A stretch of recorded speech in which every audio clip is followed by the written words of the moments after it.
Hello everyone, स्वागत है आप सभी का टॉपर्स प्राइम चैनल में।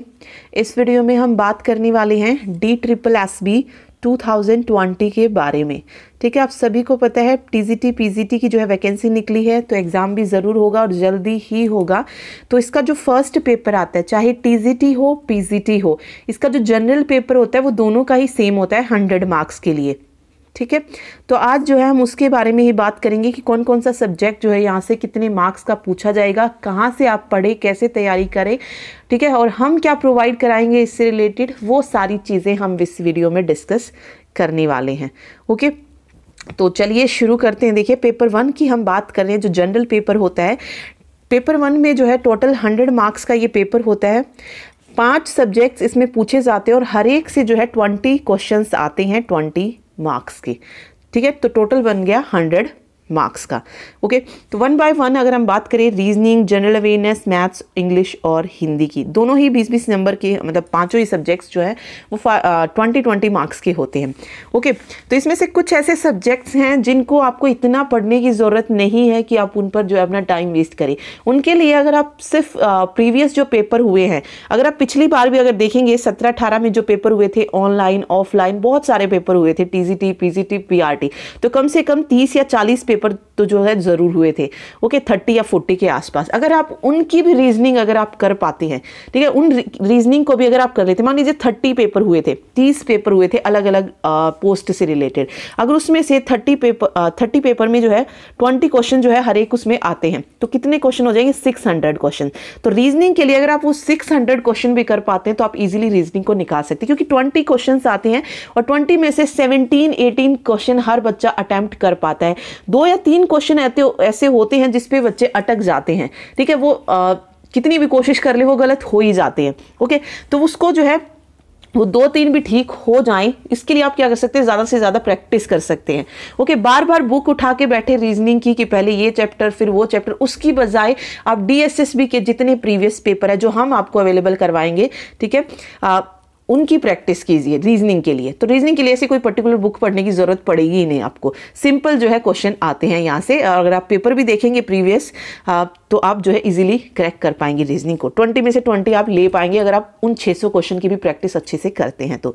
ठीक है, फिर बात आती है सेम मैथ्स की।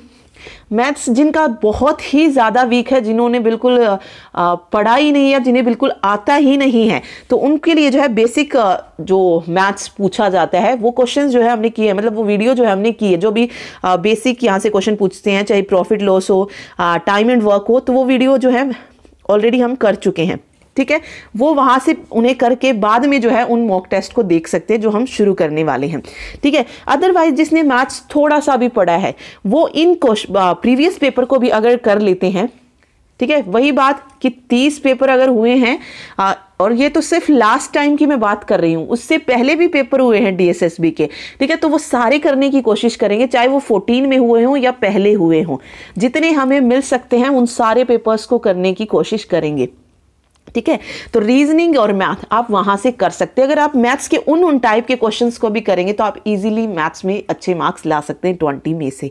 ओके, और एक चीज और याद रखिए, अगर पेपर ऑनलाइन है तो हर एक पेपर में जो पैटर्न रहता है ना, हर एक पेपर का वो सेम रहता है। मान लीजिए अगर आप आज TGT इंग्लिश का पेपर है, इसमें जो पैटर्न आया वही सेम पैटर्न आपको अगला TGT कंप्यूटर साइंस का पेपर है तो उसमें देखने को मिलेगा। तो ऑनलाइन का जो पैटर्न रहता है वो सेम ही रहता है, ऐसा कुछ ज़्यादा चेंज नहीं होता है। ओके, लेवल भी बिल्कुल वही रहता है, सिर्फ जो उसकी स्टेटमेंट होती है, जैसे मैथ्स का क्वेश्चन है, मान लीजिए अगर एक टाइम वर्क से आया था, तो नेक्स्ट में जब वो आप देखेंगे नेक्स्ट पेपर जिसका भी होगा सेम क्वेश्चन मिलेगा, सिर्फ क्या होगा उसकी जो स्टेटमेंट होगी, उसकी जो भी नंबर्स उसमें यूज किए होंगे सिर्फ वो चेंज होंगे, अदरवाइज वही सेम पैटर्न जो है देखने को मिला था पिछली बार की अगर मैं बात करूं तो।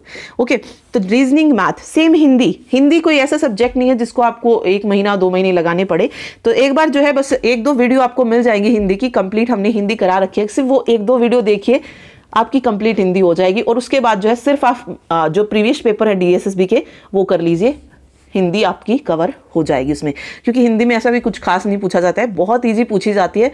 पिछली बार की जो हिंदी पूछी गई थी ऑनलाइन में, तो बच्चे जो है 20 में से 20 लेके भी आए हैं। बहुत ईजी थी, कुछ ऐसा नहीं था। इसीलिए सिर्फ प्रीवियस पेपर ध्यान दीजिए, और अगर बिल्कुल ही नहीं पढ़ी है हिंदी तो वो 1-2 वीडियो जो हैं अवेलेबल है चैनल पे, वो आप देख सकते हैं, आप उससे इजीली कवर कर सकते हैं इन चीज़ों को। ओके, फिर बात आती है जीए की, जनरल अवेयरनेस की, जो मेन सब्जेक्ट है पढ़ने वाला। तो उसके लिए कहाँ से पढ़े? जनरल अवेयरनेस की मैं बात करूंगी तो आप पढ़िए एनसीईआरटी। एनसीईआरटी पढ़िए 6th से लेकर 10th तक, ठीक है।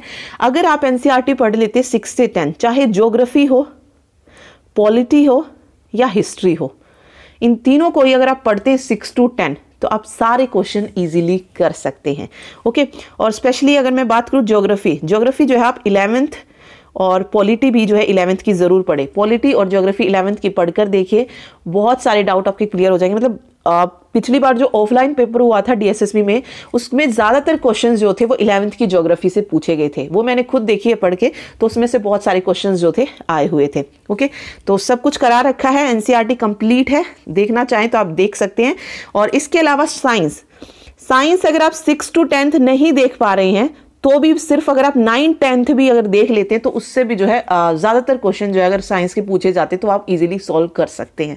ओके, 9th 10th अगर बिल्कुल बेसिक से शुरू करना चाहते हैं, बिल्कुल ही आपको साइंस नहीं आती है, तो आप 6 से पढ़ के देखिए, बहुत अच्छे से पढ़ सकते हैं। ओके, अगर आपको साइंस नहीं आती है, अगर आप कोई भी कॉम्पिटिटिव बुक उठा के ले आते हैं कि हाँ हम इसमें से जो है साइंस तैयार कर लेंगे, समझ आ जाएगी, तो वो कभी समझ नहीं आने वाली। साइंस कभी समझ ही नहीं सकते हैं, क्योंकि ज़्यादातर बच्चे क्या होते हैं कि साइंस जो है हम 10th क्लास तक ही पढ़ते हैं, ठीक है, और स्कूल में पता है कोई इतना ध्यान से नहीं पढ़ता है 10th तक भी। तो उन चीज़ों को फिर से पढ़ना, और सिर्फ एक ऐसी बुक जो जिसमें सिर्फ इंपॉर्टेंट पॉइंट्स दे दिए उससे रिलेटेड, तो वो समझ नहीं आती है। तो उस चीज़ को समझने के लिए जो है आपको एनसीईआरटी पढ़ के देखिए, सब कुछ डिटेल में होता है, आप इजीली साइंस पढ़ सकते हैं, ठीक है। ऐसा नहीं है कि हमें तो समझ ही नहीं आएगी साइंस। तो साइंस अगर आपको समझनी है, याद रखनी है, रटनी नहीं है, तो एक बार एनसीईआरटी पढ़ के देखिए, कुछ नहीं भूलेंगे आप साइंस में, ठीक है। तो साइंस जो है वहाँ से कर सकते हैं। अदरवाइज जनरल अवेयरनेस के जो प्रीवियस पेपर हुए हैं डीएसएसबी के, वो तो करेंगे ही। जो क्वेश्चन पूछे गए हैं, जो क्वेश्चन पूछा गया होगा उससे रिलेटेड जो और क्वेश्चन पूछे जा सकते हैं, उससे रिलेटेड जो और इन्फॉर्मेशन होगी, वो भी हम साथ साथ डिस्कस करेंगे। तो ये फ़ायदा हो जाएगा इन प्रीवियस पेपर को जो हम शुरू करने जा रहे हैं उसको करने का, ठीक है। जनरल अवेयरनेस का अगर कोई क्वेश्चन आया है, उससे रिलेटेड जितनी भी सारे फैक्ट्स होंगे जो पूछे जा सकते हैं, वो साथ साथ पढ़ते चलेंगे, ओके, ताकि क्लियर होता जाए। बार बार जो है एक ही चीज़ को मत करते रहिएगा कि आप अब इस चीज़ का पेपर आ गया तो आप फिर से शुरू हो जाइए, हम प्राचीन भारत पढ़ रहे हैं, आधुनिक भारत पढ़ रहे हैं, फिर हम मॉडर्न इंडिया पढ़ रहे हैं। इस तरीके से मत कीजिए, क्योंकि हर बार हम यही करते हैं, जैसे ही पेपर होता है हम दोबारा से शुरू करने लग जाते हैं। उससे बेटर है आप पेपर्स पर ध्यान दीजिए, क्योंकि हमने एक बार जो चीज़ पढ़ ली ना, वो पढ़ ली बस, ठीक है। उसके बाद आप सिर्फ ध्यान दीजिए पेपर्स पर, चाहे किसी भी तरीके का पेपर हो, आप उनको करके देखिए आप कितने क्वेश्चन उसमें अटेम्प्ट कर पाते हैं। ओके, तो मेन जो है ना वो है प्रैक्टिस बहुत ज़रूरी है। तो इसीलिए जो है हम प्रीवियस पेपर शुरू कर रहे हैं। टीजीटी के भी करेंगे, पीजीटी का भी करेंगे, मतलब पीजीटी के जितने पेपर हुए हैं लगभग सारे करेंगे, ऑनलाइन ऑफलाइन। इसके अलावा जैसे असिस्टेंट टीचर का होता है प्राइमरी में, वो देखेंगे। एमसीडी के होते हैं, पीआरटी के, वो देखेंगे, क्योंकि वहाँ से क्वेश्चन पूछे जा सकते हैं। जैसे जनरल अवेयरनेस का कोई क्वेश्चन आ सकता है, ठीक है। या फिर इसके अलावा और भी बहुत सारे अगर अलग मतलब जनरल अवेयरनेस से रिलेटेड कुछ और मिलता है तो वो देखेंगे।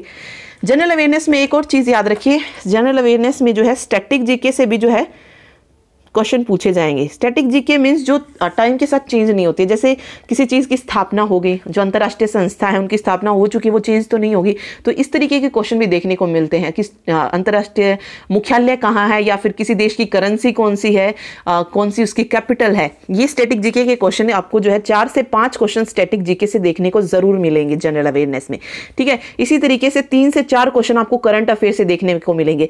करंट अफेयर के क्वेश्चन जो आप ऑनलाइन एग्जाम अगर होता है, तो अगर डेट से जो एग्जाम की जो डेट आएगी उससे 1-2 मंथ पहले के भी अगर आप करंट पढ़ लेंगे तो वो बहुत होंगे, ठीक है। क्योंकि ऑनलाइन एग्जाम क्या होता है, जल्दी प्रिपेयर हो जाता है, तो वो बहुत ही पास के जो होते हैं 1st या 2nd मंथ उसके आसपास के जो करंट अफेयर होते हैं वही डालते हैं, ओके।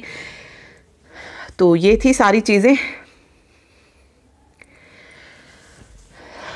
और जो मॉक टेस्ट की मैं बात कर रही हूँ, DSSB के जो प्रीवियस पेपर हैं उनको जो है 1 या 2 दिन में आपको वीडियो मिलनी शुरू हो जाएगी।